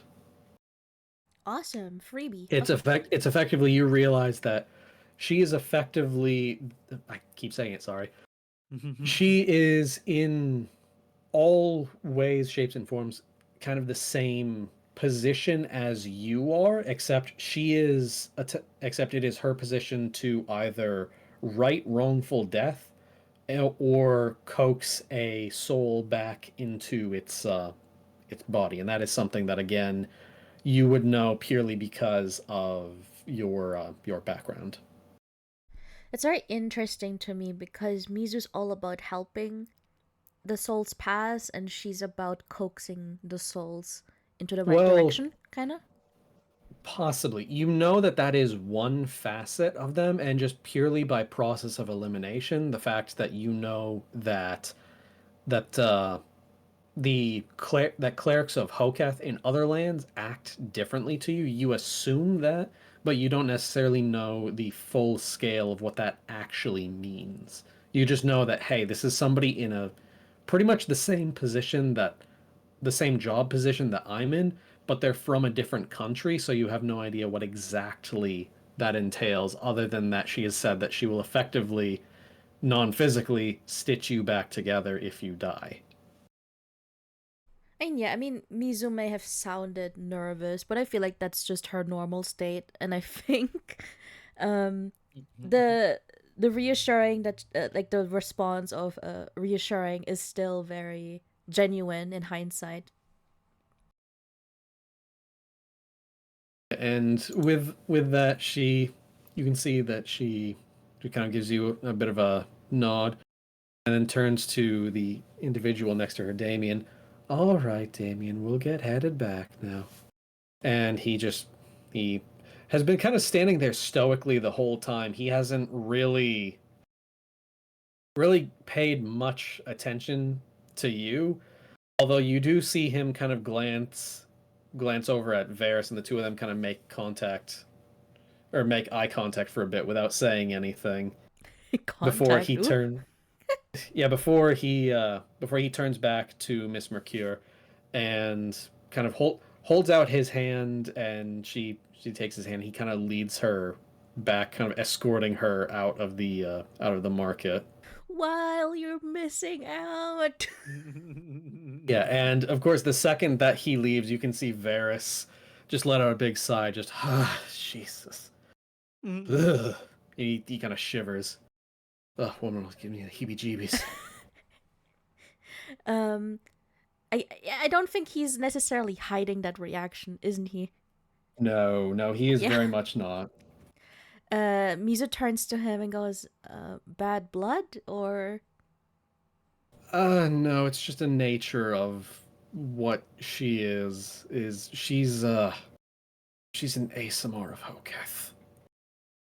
oh, an ASMR. Okay, I'm gonna write that down. Yes, I suppose to give some context, she's effectively the resident cleric. Is a majority of her duties involve rightful burial of anybody in here, and for some of us adventurers, if we're able to get back fast enough, be revived, but I wouldn't count on it. Freak accidents or Generally, things like wrongful death. I In see. in most cases, if somebody dies in a working accident or something along the lines of that, then she will be able to revive the individual, provided that the body was not too severely mutilated, and it's saved more than a couple of families the grief of losing a loved one. Curious. And It's, oh, it's something she doesn't.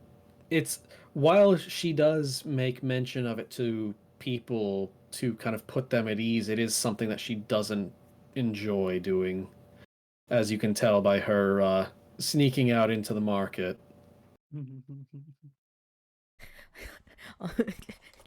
I mean, Mizu turns her head to the direction she left to, and kind of tilts her head for a little bit, mostly in curiosity. And she goes, "Well, I hope I can get to know her a little better, I suppose." You might, being the rank that she is often very, very busy.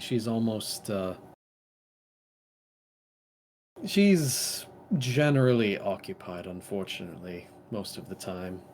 Oh, what She's about as rank is high she? up in the. She's rank 20. Oh, And actually, Wyle's not here, so unfortunately he wouldn't know. So unfortunately, Mizu doesn't know either. This is Well, what where are you? this is what That's what happens she when you get- split the party, motherfucker. Uh-huh. Should have dragged him Heh, along, I mean, that's Mizu. what Coco is doing. Well, what do you think that Coco's going to be disseminating that information? Just like, oh hey, Wyle, hey, guess what? This one lady showed up. Yeah, he suddenly starts walking on two legs and starts talking like a human. Just waddling. He starts waddling around like the otter in 14. Or like that one lizard meme where he's dancing. You know that one? That one. Yeah. Yeah. All right. Yeah. With that in mind, Mizu kind of looks surprised for a bit, but also not necessarily too surprised. Like, oh, a rank 20. I see. That kind of surprised. Yeah. And I would say roll a history because it seems familiar. Come on. Which one is that? 22. Oh, damn, I was Oh, the so that is one. 22. Yeah, so this after a second it clicks. Rank 20 is effectively the highest rank, and you would know this because both your mother and your father have stated at times that, or you have heard people state about them that they are rank 20 adventurers. Oh, okay. Yeah, okay, then I guess Mizu's reaction does still kind of fit in that regard. Yeah. Okay. Well, with that in mind, back to business. She's still hungry. Yeah, you go over and there is a Blackford Tabaxi woman that actually does notice you and kind of immediately goes and gestures to everything that she's